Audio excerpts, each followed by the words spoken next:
મનુષ્ય ભાવમાં મૈત્રી ભાવની સાધનાની જેમ જ જ્ઞાન વડે થતી વૈરાગ્ય ભાવની સાધના પણ રાગ, દ્વેષ અને મોહરૂપી ત્રણેય દોષોનો નિગ્રહ કરે છે.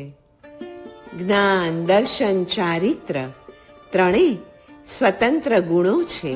એટલે જ તેને પ્રગટાવવા માટે ત્રણેયના પ્રતિબંધક ત્રણ દોષ રાગ, દ્વેષ અને મોહનો નાશ કરવા માટે સ્વતંત્ર સાધના જરૂરી છે. વૈરાગ્યથી રાગ નાશ પામે, મૈત્રીથી દ્વેષ નાશ પામે અને જ્ઞાનથી મોહ નાશ પામે છે. જેટલા પ્રમાણમાં મૈત્રીનો પ્રેમરસ વહેવડાવી શકીએ એટલા જ પ્રમાણમાં આપણા મન ઉપર આપણો વિજય થાય છે.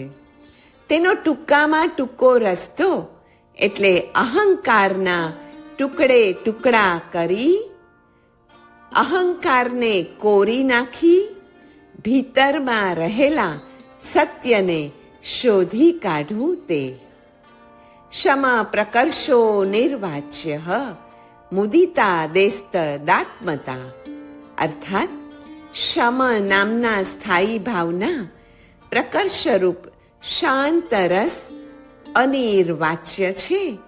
તે સુખ દુઃખ, રાગ દ્વેષ, ચિંતા ભય વગેરેથી પર છે અને મુદિતા, મૈત્રી, કરુણા અને ઉપેક્ષાથી પ્રતીત થાય છે.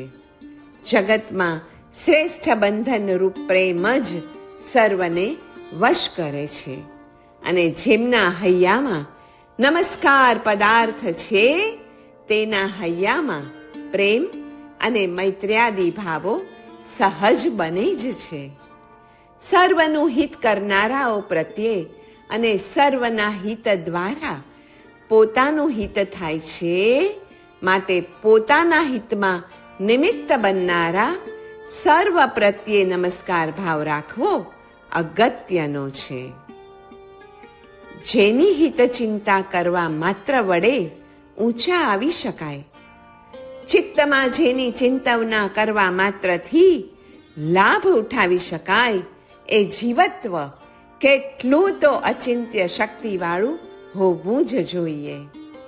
આવો વિચાર જીવત્વ પ્રત્યે નમ્રત્વ લાવે છે.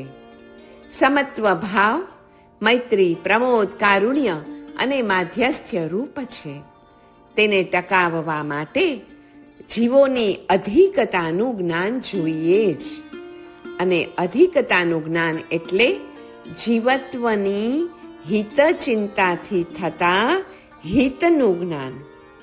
એનું જ તો બીજું નામ નમસ્કાર ભાવ છે. વિશ્વ વ્યવસ્થા જે ધર્મના આધારે ટકી રહી છે તે ધર્મ એટલે શું? તો એનો ઉત્તર એ છે કે નમસ્કાર ભાવ એ જ ધર્મ છે. તો મૈત્ર્યાદિ ભાવોની આવશ્યકતા શા માટે?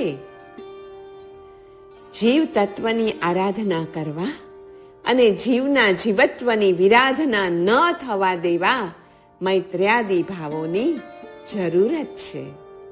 જીવ તત્વની આરાધના અને વિરાધનાના શુભાશુભ ફળનો સ્વીકાર એ જ છે નમસ્કાર અને એ જ છે સામાયિક ભાવ. અને એમાંથી જ તો મૈત્ર્યાદિ ભાવો જાગે છે. તે ભાવનો પ્રકર્ષ જ અહંકાર તથા મમકારના બંધનમાંથી મુક્તિ અપાવીને અવ્યાબાધ સુખના ભોગતા બનાવે છે. સમતા ભાવ સામાયિક રૂપ તથા સામાયિક મૈત્રી ભાવ રૂપ છે. મૈત્રી ભાવ કેળવવા માટે જ માધ્યસ્થ્ય ભાવ, કરુણા ભાવ અને પ્રમોદ ભાવ આવશ્યક છે. એ ચાર ભાવના અભ્યાસમાં આડે આવતા વિઘ્નોને નિવારવા એ ચાર ભાવવાળા, સામાયિક ભાવવાળા એવા પંચ પરમેષ્ઠી ભગવંતોને પુનઃ પુનઃ નમસ્કાર કરવો એ આપણું કર્તવ્ય છે. અને એટલે જ એ નમસ્કાર પાપ રૂપી વિઘ્નોનો નાશ કરીને સમતા ધર્મ રૂપી મંગળને મેળવી આપે છે. તો પુનઃ નમસ્કાર જો કર્તવ્ય હોય તો એ માત્ર દેહની ક્રિયા વડે નહીં, કિંતુ નમો અરિહંતાણમ એ નમસ્કાર મહામંત્રનો જાપ કરવા વડે એ કર્તવ્ય પૂર્ણ થાય છે. નવકાર ગણે એને રાગ દ્વેષ રહિતતા આવે. રાગ દ્વેષ રહિતતા એટલે રાગના હેતુઓમાં રાગ ન કરવો અને દ્વેષના હેતુઓમાં દ્વેષ ન કરવો, કિંતુ મધ્યસ્થપણે રહેવું.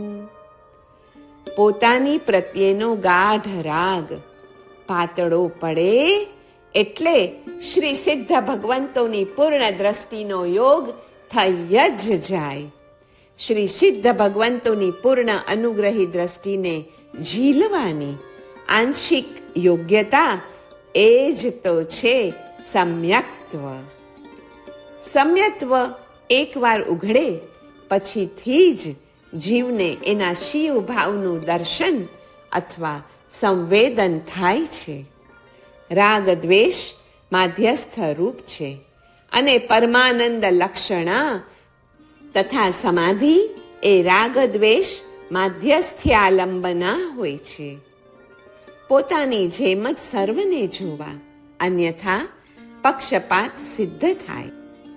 અપક્ષપાતી એવા માધ્યસ્થ્યનું પ્રથમ પગલું ન્યાય બુદ્ધિ અને અંતિમ પગલું રાગ દ્વેષમાં મધ્યસ્થતા છે. ન્યાય બુદ્ધિ સર્વ જીવો પ્રત્યે આત્મતુલ્ય પક્ષપાત કરવાનું કહે છે અને માધ્યસ્થ્ય વૃત્તિ રાગ દ્વેષ રહિત થવાનું સૂચવે છે. મનથી સર્વનું હિત ઈચ્છવું એટલે શિવમસ્તુ સર્વ જગતઃ. મારો આત્મા મોક્ષે જાય, જેથી સંસારમાં સર્વ જીવને હું પીડા આપતો અટકી જાઉં. આ વિચારમાં સર્વ જીવનું પોતાનાથી થતું અહિત અટકાવવાનો વિચાર હોવા છતાં પણ બીજા સર્વ જીવોથી પરસ્પર અહિત થઈ રહ્યું છે તેને અટકાવવાનો વિચાર નથી. ન નિષિદ્ધમ અનુમતમ એ ન્યાયે બીજાઓ વડે થતું અહિત અટકે એ વિચારના અભાવે બીજાઓ વડે થતા અહિતની અનુમતિ તો ઊભી જ છે. બસ એનાથી જ તો બચવા માટે આગળની પંક્તિ છે એવો ભાવ આવશ્યક છે કે પરહિત નિરતા ભવંતુ ભૂત ગણાહા. જે જીવો પરહિત કરવાથી અટકી જ ગયા છે તેની અનુમોદનાર્થે દોષાહા પ્રયાંતુ નાશમ એ ભાવની પણ એટલી જ આવશ્યકતા છે. મોક્ષાર્થી જીવ કોઈનું પણ અહિત ચિંતવે નહીં. એ વાક્યમાં અર્થાપત્તિથી સર્વનું હિત ચિંતવે, કેમ કે તે વિના જીવનું મોક્ષાર્થીપણું ટકે નહીં. પરહિત નિરતાહા એમાં પરનું હિત કરાવવાનો આશય છે અને દોષાહા પ્રયાંતુ નાશમ એમાં અનુમોદવાનો આશય છે.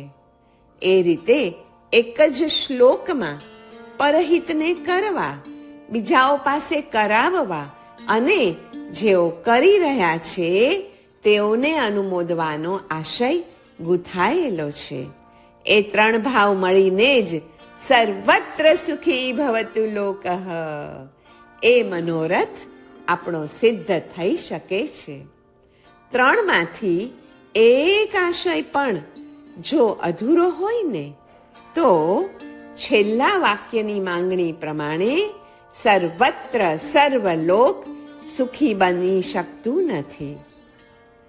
મનથી સાવધ્ય ન કરવું, ન કરાવવું અને ન તો કરતાને સારું માનવું એ પ્રતિજ્ઞા સાર્થક કરવા માટે જ શિવમસ્તુ સર્વ જગતઃ શ્લોકમાં કહ્યા મુજબની સૌ ભાવનાઓ આવશ્યક છે. અન્યથા હિંસા કરું નહીં, કરાવું નહીં અને કર્તાને સારો માનું નહીં, એવી પ્રતિજ્ઞા પાળવા માટે કોઈ હિંસા કરતો હોય તો એને અટકાવવાની તથા બીજાને દુઃખ આપતા અટકો એમ ન ઈચ્છવું એ પણ અર્થાપત્તિથી અનુમોદન જ છે. બીજાઓ દોષ રહિત થાઓ એમ ન ઈચ્છવું એ પણ મૂક અનુમોદનનો જ એક પ્રકાર છે. સૌ હિંસા કરતા અટકો એ ભાવનાની જરૂરત રહેતી નથી, કિંતુ એ ભાવના વિના પ્રતિજ્ઞાનું પાલન અશક્ય છે. કેમ કે બીજા જીવો દુઃખમુક્ત થાઓ અથવા સર્વ જીવો અવ્યાબાધ સુખને પામો એ ભાવ ન આવે ત્યાં સુધી દુઃખી જીવોના દુઃખનું અનુમોદન ટળતું નથી. દુઃખ દૂરે થાઓ એમ ન ઈચ્છવું પણ દુઃખનું અનુમોદન જ છે.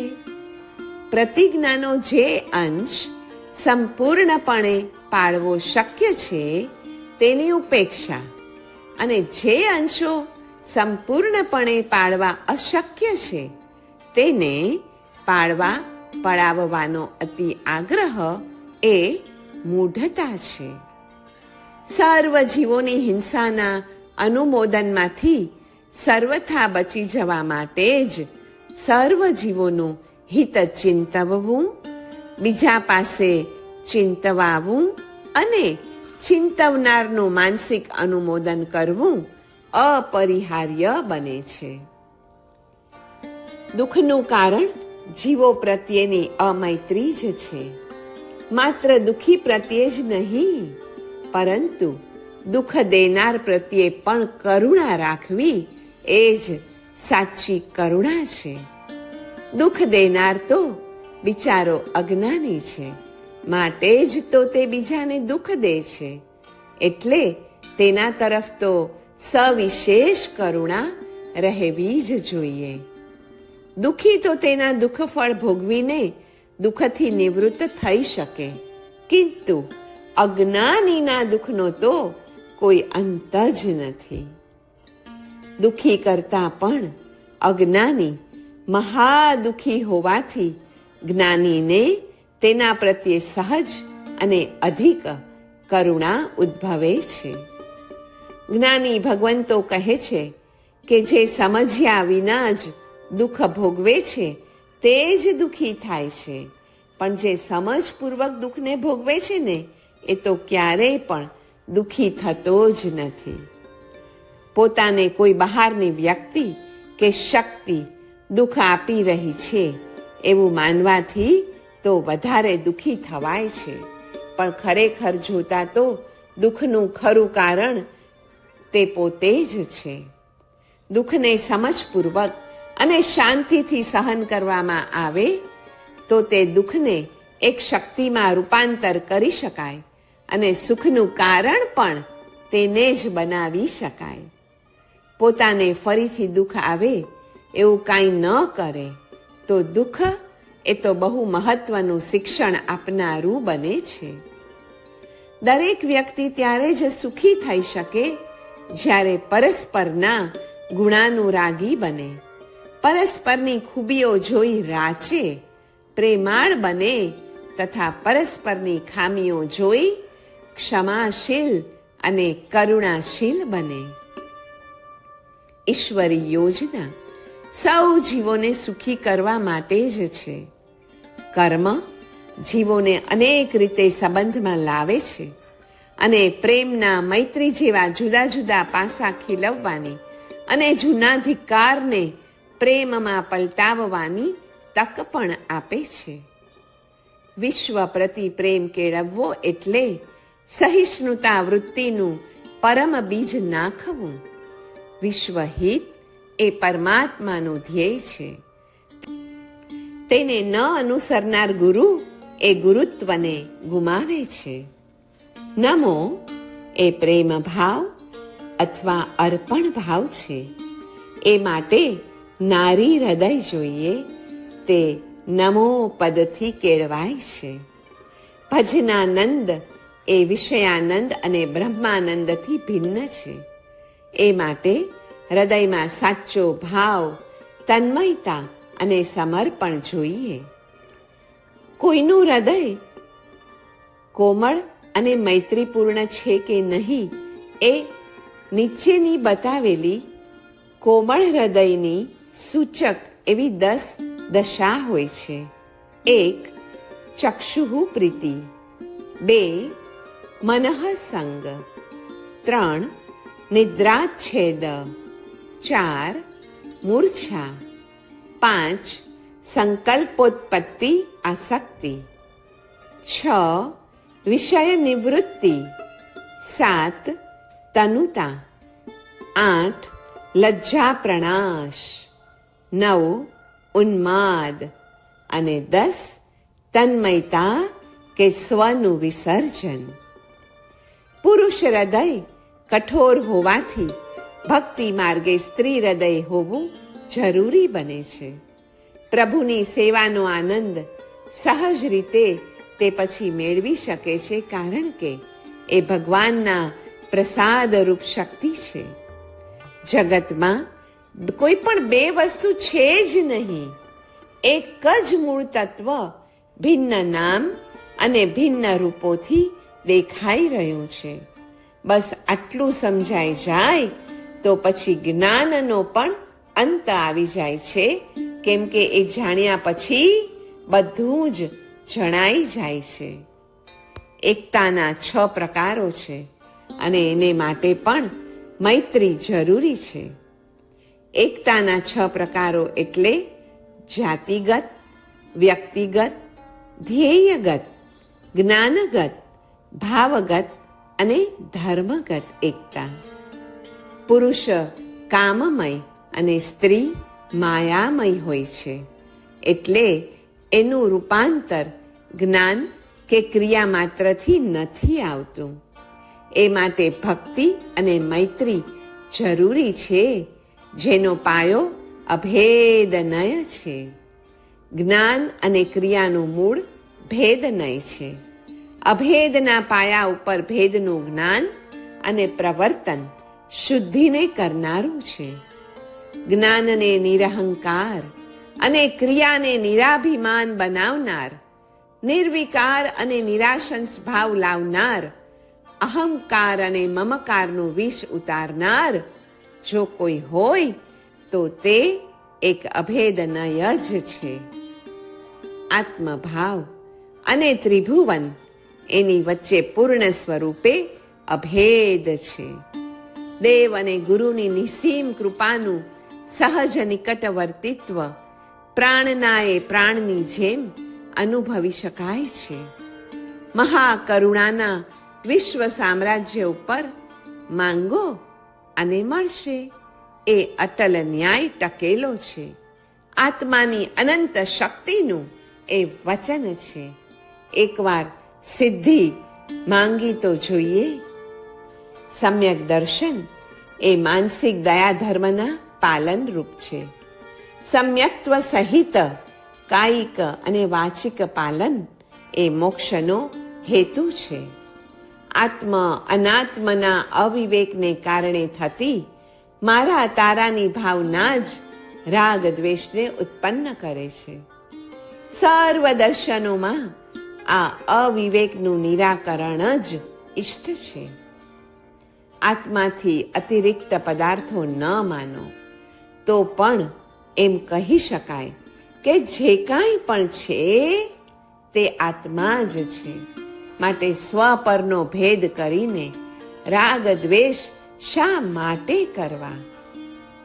આત્માથી અતિરિક્ત એક કે અનેક પદાર્થો માનો તો પણ એમ કહી શકાય કે જે વસ્તુઓ તારી નથી અને કોઈની નથી, તો તેમાંથી એક ઉપર પસંદગી કરીને રાગ અને બીજી ઉપર ના પસંદગી ઉતારીને દ્વેષ શા માટે કરવો?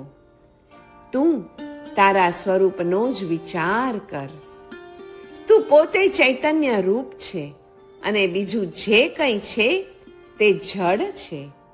ચેતન થઈને જળના બંધનમાં શા માટે તારે પડવું છે? મૈત્રીના આ પાયા ઉપર વિશુદ્ધિ મેળવવી તે જ મોક્ષનો ઉપાય છે.